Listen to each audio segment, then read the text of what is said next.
কাজ বন্ধ করে দিয়েছিলে কেন? কাজ বন্ধ করে দিল,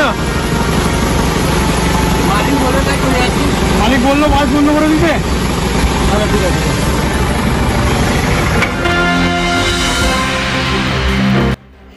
বাঁকুড়ার ইন্দাসে দিনের আলোয় রমরমিয়ে চলছে বালি চুরি, প্রশাসনকে এড়িয়ে।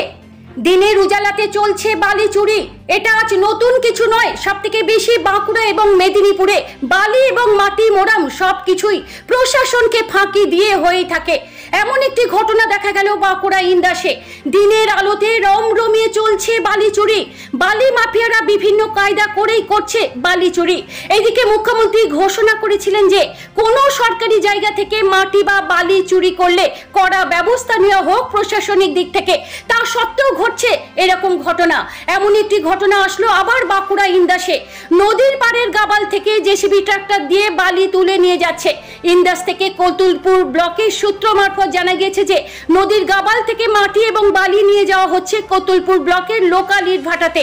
সংবাদ মাধ্যম পৌঁছতে দেখা গেল বেশ কিছু ট্রাক্টর এবং জেসিবি দিয়ে হু হু করে বয়ে নিয়ে যাচ্ছে বালি এবং মাটি। সাংবাদিকদের দল দেখতে তড়িঘড়ি চম্পট দেয় তারা জেসিবি এবং ট্রাক্টর নিয়ে। এর মধ্যে কি বড় চক্রান্ত চলছে? কেনই বা ঘটছে এরকম ভাবে বালি চুরি, তাও আবার দিনের আলোতেই? প্রশ্ন উঠছে প্রশাসনের নজরদারিতেই কি চলছে এরকম বালি চুরি?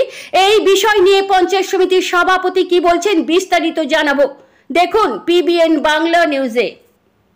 সঙ্গে পুলিশকে বলছি, যদি কোনো এরকম কোনো অভিযোগ যদি সত্যতা হয় তার বিরুদ্ধে প্রশাসন অবস্থান নেবে। এখানে দেখা যাচ্ছে যে নদীর পার একদমই গায়ে। এই বিষয়ে কি বলবেন? না, আমি তো বিষয়টা আপনার মুখ থেকেই শুনলাম। তো আপনার মুখ থেকে শোনার পর আমি সঙ্গে সঙ্গে আপনার সামনে থেকে আমি ল্যান্ড ডিপার্টমেন্টের বিএলও কে ফোন করছি।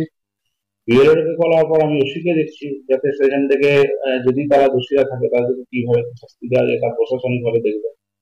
আমি আমার ঊর্ধ্বতনকে আমি এখান থেকে স্ট্রেট করে জানাবো, তার সভাপতিকে বিষয়ে জানাবো। আমার এখান থেকে আইনভাবে দেখা পাবো। সভাপতি পঞ্চায়েত সমিতি